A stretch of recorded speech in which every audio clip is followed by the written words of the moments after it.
বৈঠকে আলোচনার জন্য দুইটা বিষয় নির্ধারিত ছিল। প্রথম বিষয় সাংবিধানিক ও সংবিধিবদ্ধ প্রতিষ্ঠানের নিয়োগ কমিটি, দ্বিতীয় বিষয় দ্বিকক্ষ বিশিষ্ট পার্লামেন্ট, তার মধ্যে নিম্নকক্ষ আছে। এই দুইটা বিষয়ে প্রথম ভাগের আলোচনায় সাংবিধানিক ও সংবিধিবদ্ধ প্রতিষ্ঠানের নিয়োগ কমিটি, যেটা গত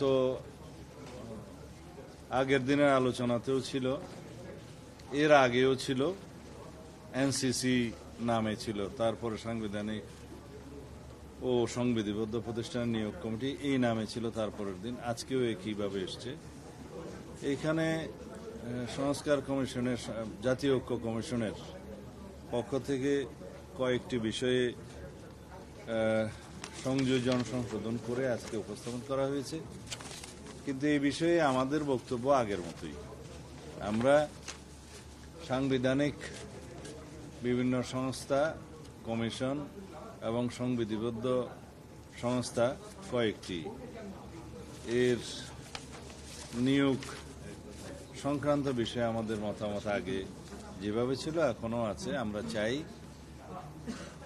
সমস্ত সংস্থাগুলোর স্ব আইন যেগুলো আছে তার মধ্যে আমরা সংশোধনী আনি এবং সেই আইনগুলোতে সংস্কার করে আরও স্বচ্ছতা, জবাবদিহিতা আমরা নিশ্চয়তা বিধান করি এবং সেই গঠন প্রক্রিয়াটা আরও শক্তিশালী করি।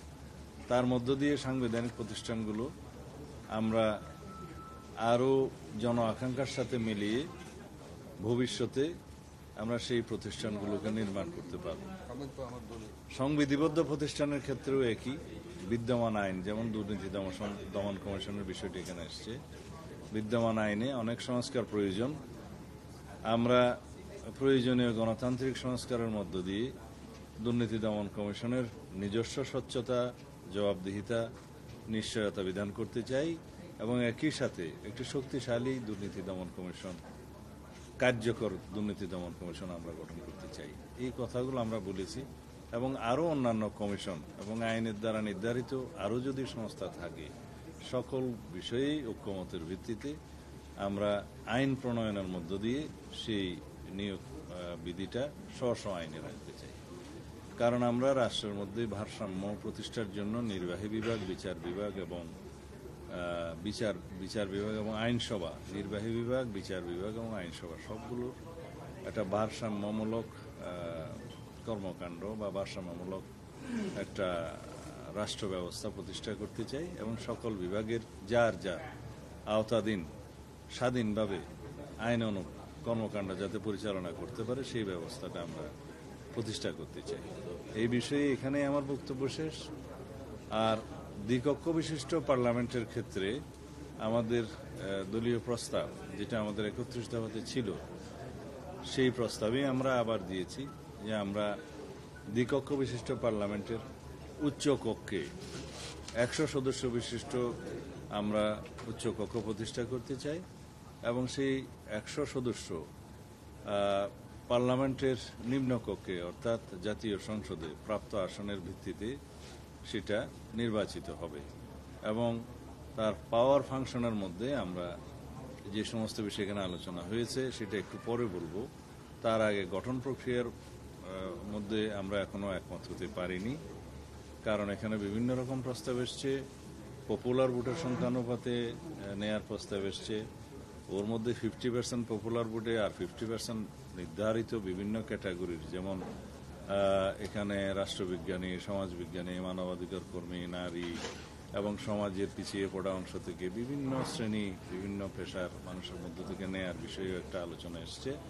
তো এগুলো এখনো পর্যন্ত আলোচনা নিষ্পত্তি হয়নি। তো সুতরাং এখানেই সেটা নিষ্পন্ন রয়ে গেল। আমরা দ্বিকক্ষ বিশিষ্ট পার্লামেন্ট প্রতিষ্ঠার জন্য একমত, 100 সদস্য বিশিষ্ট পার্লামেন্ট সেই উচ্চকক্ষ প্রতিষ্ঠা হোক সেই বিষয়ে একমত। তবে নির্বাচন প্রক্রিয়া কিভাবে হবে সেই বিষয়ে যদি কোনো আরও সুন্দর প্রস্তাব আসে, গ্রহণযোগ্য প্রস্তাব আসে দেশের স্বার্থে, জনগণের স্বার্থে, আমরা সেটা বিবেচনা করব। কিন্তু সেরকম কোনো প্রস্তাব এখনো পর্যন্ত উঠে আসেনি। এই হচ্ছে দ্বিকক্ষ বিশিষ্ট পার্লামেন্টের বিষয়। আর নিম্ন কক্ষের বিষয়ে অর্থাৎ বিদ্যমান যেটা আমরা জাতীয় সংসদ হিসেবে জানি, সেখানে বর্তমান পদ্ধতিতে যেভাবে নির্বাচিত হয়, যে এখানে ইংরেজিতে সেটা বলা হয়েছে ফার্স্ট পাস দি পুল, সেটা বলে সে সিস্টেমে, মানে সরাসরি নির্বাচনের ক্ষেত্রে সংসদীয় আসনে সেই সিস্টেমে এই জাতীয় ঐক্য কমিশনের পক্ষ থেকে লিখিত প্রস্তাবে সেটাই বলা হয়েছে। আমরা সেটাতে একমত। হয়তো দুই একটি দল আলাদা কোনো মতামত থাকতে পারে, সে বিষয়ে আমি যাব না। তো সুতরাং এখন এই দুইটি বিষয়ই আজকে অনিষ্পন্ন রয়ে গেল। জাতীয় ঐক্যমত্য পোষণ এখনো হয়নি। জাতীয় ঐক্যমত্য কমিশনের কাছ থেকে প্রস্তাব এসেছে যে সেটা ওনারা আবারও আলোচনা করবেন। তা আমরা আলোচনায় আগ্রহী। এখন এইভাবে আর কতদিন আলোচনা করলে সেটা নিষ্পত্তি হবে অবশ্য জানি না। ধন্যবাদ। আজকে জাতীয় ঐক্যমত্য কমিশনের পক্ষ থেকে একটু হতাশার প্রকাশ করা হয়েছে সকালে, যে রাজনৈতিক দলগুলো ঐক্যমত্যে আসতে পারছে না এবং এর কারণে তারা যে জুলাই সনদ দিতে চাচ্ছিল বা জাতীয় সনদ যেটা বলছে সেটাও তারা দিতে পারছে না নির্ধারিত সময়ে। তবে আশাবাদ এটাও ব্যক্ত করেছে যে জুলাই মাসের মধ্যে তারা সনদটা দেবেন। এক্ষেত্রে বিএনপির অবস্থান কি জুলাই সনদের সাথে আপনাদের ঐক্যের এই বিষয়গুলো রেখে বলবেন? তাহলে লম্বা আলোচনা করতে হয়। এই পর্যন্ত জুলাই সনদ বলি বা জাতীয় সনদ বলি, এই বিষয়ে স্বাক্ষরিত হওয়ার জন্য সবচেয়ে বেশি আন্তরিকতা আমরা প্রদর্শন করেছি। আমরা জাতীয় মূলনীতির ক্ষেত্রে আমরা আমাদের অবস্থান জানিয়েছি, আমরা কি বিষয়ে একমত। আমরা 70 অনুচ্ছেদের ব্যাপারে আমাদের পজিশন জানিয়ে আমরা সেখানে একমত হয়েছি এবং সেটা জাতীয় সনদে অন্তর্ভুক্ত হবে, সবাই সেটা একমত হয়েছে। এবং এরপরে পার্লামেন্টের স্থায়ী কমিটিগুলোতে সভাপতিত্ব দেওয়ার ক্ষেত্রে বিরোধী দলের কাছে সভাপতিত্ব দেওয়ার ক্ষেত্রে আমরা তখন একমত হয়েছে 4টি গুরুত্বপূর্ণ কমিটি সহ। আর আসনের সংখ্যার অনুপাতে যা পাবে বিরোধী দল সেখানে হয়তো 1/3ও আসতে পারে, সেগুলোর বিষয়ে আমরা একমত হয়েছি। আমরা প্রধানমন্ত্রীর মেয়াদের ক্ষেত্রে যেটা জীবদ্দশায় বা সারা জীবনে কোনো ব্যক্তি 10 বছরের বেশি প্রধানমন্ত্রী আসনে বহাল থাকবেন না, সেই বিষয়ে আমরা একমত হয়েছি। তবে ওখানে আমাদের একটা শর্ত ছিল যে এনসিসির মতো বা সাংবিধানিক নিয়োগ কমিটির মতো কোনো বিষয় এখানে আমরা থাকলে হয়তো আমরা সেই বিবেচনাটা আমাদের আগের প্রস্তাব অনুসারে যেতে হবে আমাদেরকে, সেই বিষয়ে আমরা একমত হয়েছি। রাষ্ট্রপতির নির্বাচনের ক্ষেত্রে আমরা গোপন ব্যালটের মাধ্যমে স্বাধীনভাবে এমপিরা ভোট দিতে পারবে, সেই বিষয়ে একমত হয়েছি। তো ঐক্যমত্য তো পোষণ হচ্ছে। এখন যদি জাতীয় ঐক্যমত্য কমিশনের সকল প্রস্তাবে যদি আমাদেরকে 100% একমত হতে বলে, তাহলে আলোচনার জন্য ডাকা হলো কেন? জাতীয় ঐক্যমত্য পোষণ হলে যে সমস্ত বিষয়গুলোতে দলসমূহ একমত হবে সেই বিষয়গুলো একত্রিত করে জুলাই সনদ বা জাতীয় সনদ স্বাক্ষরিত হওয়ার কথা।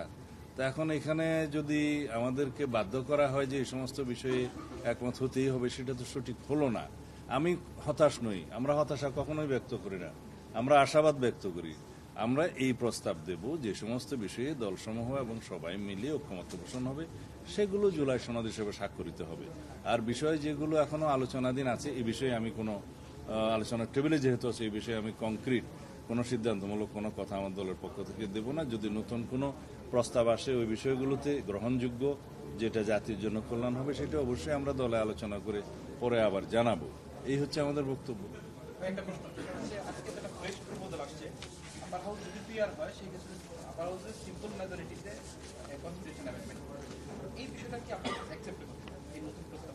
আপার হাউসে সিম্পল মেজরিটিতে যে কোনো সাধারণ বিল অ্যামেন্ডমেন্ট মানে কি কনস্টিটিউশন অ্যামেন্ডমেন্ট? কনস্টিটিউশন অ্যামেন্ডমেন্টের ক্ষেত্রে আমাদের কথা আছে, যদি সংবিধানের অ্যামেন্ডমেন্ট 2/3 মেজরিটিতে হয় তাহলে পরে আমাদের দেয়া প্রস্তাবে, আগের প্রস্তাবে যে আসনের সংখ্যা অনুপাতে ওখানে আমরা আছি। আর যদি জেনারেল মেজরিটিতে সংবিধান সংশোধনের বিল পাশ করার বিধান রাখা হয়, সেই ক্ষেত্রে নতুন কোনো প্রস্তাব যদি আসে যে পপুলার ভোটের মধ্যে অথবা অন্য কোনো ক্ষেত্রে, সেটা যদি কংক্রিট কোনো প্রস্তাব আসে তখন সেটা আমরা আলাপ আলোচনা করব। এখন তো সেই বিষয়টা প্রস্তাব আসেনি, না আসেনি, সেই প্রস্তাব আসেনি।